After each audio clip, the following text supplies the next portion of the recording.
وضو نماز کی شروط میں سے اہم ترین شرط ہے۔ جس شخص کا وضو نہیں ہے اس کی نماز ہی قبول نہیں ہوتی۔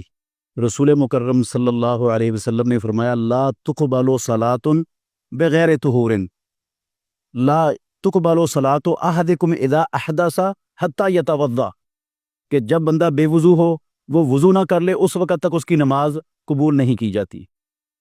تو یہ نماز کی شروط میں بھی شامل ہے اور یہ مستقل عبادت بھی ہے۔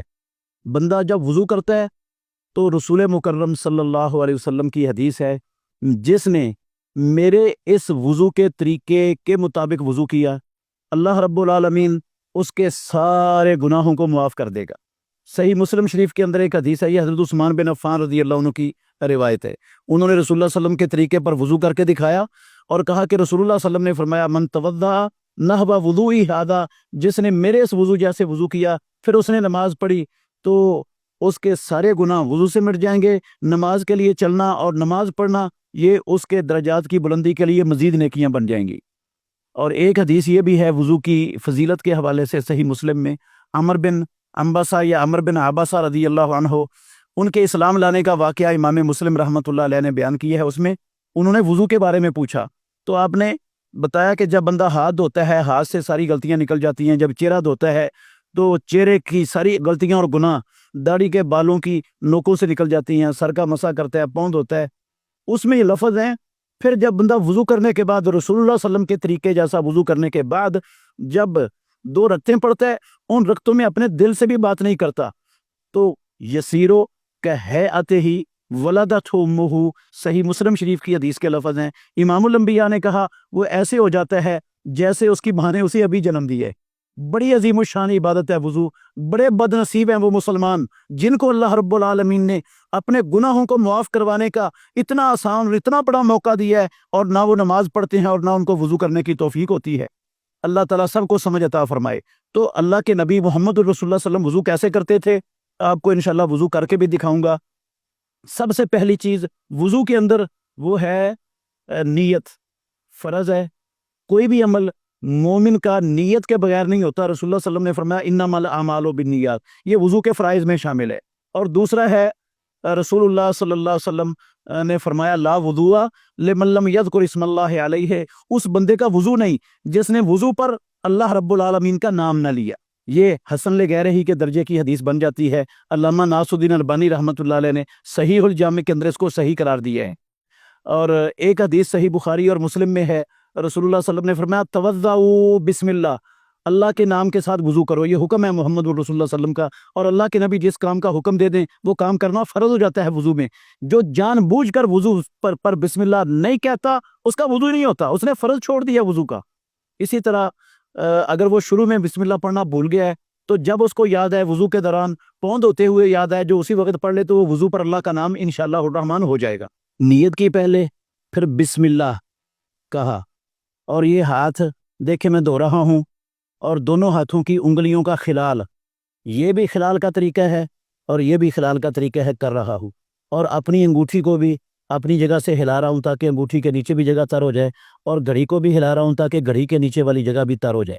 بسم اللہ بھی کہہ لیا، ہاتھ بھی دھو رہی ہے، پھر اپنے چلو کو بھرنا ہے اور اس طرح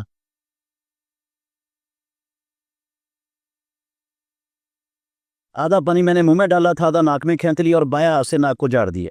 پھر دیکھ لیں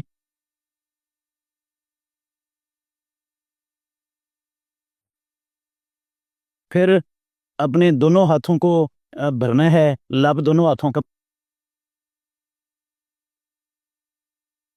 اور اپنے پورے چہرے پر یہ داڑھی کے پیچھے والا حصہ، کانوں کے آگے والا حصہ، اس کا بھی خصوصی خیال رکھنا ہے، یہ خشک نہ رہ جائے۔ تو اس طرح 3 مرتبہ رسول اللہ صلی اللہ علیہ وسلم دھوتے تھے۔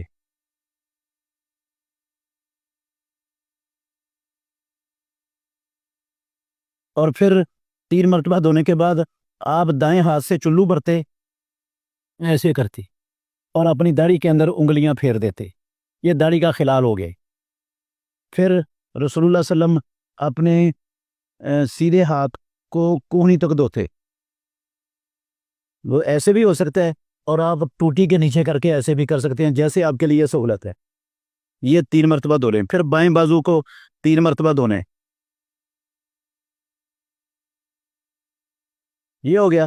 پھر اپنے ہاتھوں کو تر کیا اور سر کا مسح کرنا ہے۔ یہ دیکھیں جہاں سے بال شروع ہوتے ہیں وہاں سے میں نے شروع کیا ہے اور اس کو گدی تک جہاں بال ختم ہوتے ہیں وہاں تک لے گیا ہوں، اور وہاں سے دوبارہ انہی ہاتھوں کو واپس لوٹایا ہے اور جہاں سے شروع کیا تھا وہاں تک پہنچ گیا اور پھر اپنے ہاتھوں کو اٹھا لیا وہاں سے۔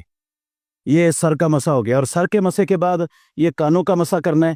اسی طریقے سے جو ہاتھوں سر کے مسح کے لیے پانی لیا تھا، انگلیاں تر ہیں، اس کو اپنے کانوں کی سوراخوں میں رکھا اور ایسے دونوں انگلیوں کو اکٹھا ہی دونوں کانوں کے اندر گھما کر یہاں تک لے آئے، اور یہاں سے انگوٹھوں کو اپنے پیچھے کانوں کے پیچھے سے یہاں تک لے آئے، اور یہ کانوں کا اور سر کا مسح مکمل ہو گیا۔ اس کے بعد پھر رسول مکرم صلی اللہ علیہ وسلم اپنا دایاں پاؤں دھوتے تھے۔ پاؤں دھوتے ہوئے یہ ہے، یہ چھوٹی انگلی سے پاؤں کی انگلیوں کا خلال کرنا ہے اور پورے پاؤں کو دھونا ہے، پاؤں کی کوئی جگہ خشک نہ رہ جائے ٹخنوں تک۔ پھر دوسرے پاؤں کو دھونا ہے، ایسے ہی انگلی سے خلال کریں ان کی 5 انگلیوں کے درمیان اور پورے پاؤں کو دھو لیں۔ وضو کرتے ہوئے پانی کو زیادہ ضائع نہیں کرنا۔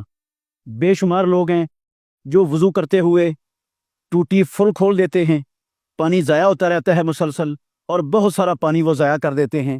یہ پانی اللہ رب العالمین کی بہت بڑی نعمت ہے، اس کو ضائع کرنے کی اجازت نہیں ہے۔ ہمارے نبی محمد الرسول اللہ صلی اللہ علیہ وسلم ایک مد پانی کے ساتھ وضو کر لیتے تھے۔ ایک مد 9 چٹانگ کا ہوتا ہے۔ یہ جو آدھا کلو والا ایک گلاس ہے نا، یہ پانی ایک انسان کے مسلمان کے وضو کے لیے کافی ہوتا تھا۔ اللہ کے نبی ایک مد سے وضو کرتے اور 5 مدوں تک، 4 مدوں سے لے کر 5 مدوں تک آپ صلی اللہ علیہ وسلم اتنے پانی سے غسل کر لیا کرتے تھے۔ 5 مد پانی یہ تقریباً کوئی 3.25 کلو پانی بنتا ہے، تو اتنے پانی سے رسول اللہ صلی اللہ علیہ وسلم غسل کرتے تھے۔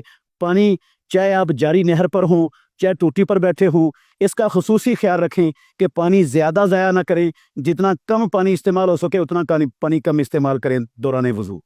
بہت سے لوگ وضو کے دوران الٹے ہاتھوں سے اپنی گردن پر پھیرتے ہیں، گردن کا مسح کرتے ہیں۔ یہ نہ قرآن میں ہے، نہ پیارے پیغمبر محمد الرسول اللہ صلی اللہ علیہ وسلم کی سنت اور حدیث میں ہے۔ میں دیانتداری سے کہتا ہوں، امام ابو حنیفہ رحمۃ اللہ علیہ نے اپنی پوری زندگی نہ انہوں نے ایسا کیا ہے، اور نہ ان کے قول سے ان کی صحیح سند کے ساتھ ایسا کرنا ثابت ہے کہ انہوں نے الٹے ہاتھوں سے گردن کا مسح کیا ہو۔ یہ رسول مکرم صلی اللہ علیہ وسلم کے طریقے سے، صحابہ کے طریقے سے، حتیٰ کہ امام ابو حنیفہ رحمۃ اللہ علیہ کے طریقے میں بھی چیز موجود نہیں ہے۔ اور پھر رسول مکرم صلی اللہ علیہ وسلم وضو مکمل کرنے کے بعد سنن نسائی کے اندر حدیث ہے، پانی کے چلو لیتے اور اپنی شرمگاہ کی طرف اپنی قمیض کے نیچے پھینک دیتے۔ یہ بھی وضو کے مسنون اعمال میں سے پیارے پیغمبر محمد الرسول اللہ صلی اللہ علیہ وسلم کا عمل ثابت ہے۔ اور پھر وضو کرنے کے بعد آپ دعا پڑھتے، دعا کے لیے جو ہے نا چہرہ آسمان کی طرف اٹھانا یا دعا کے لیے انگلی کھڑی کرنا، یہ محمد الرسول اللہ صلی اللہ علیہ وسلم کی سنت اور حدیث میں اس کا کہیں وجود نہیں ہے۔ دعا پڑھتے آپ صلی اللہ علیہ وسلم اشہد ان لا الہ الا اللہ وحدہ لا شریک لہ واشہد ان محمدا عبدہ ورسولہ۔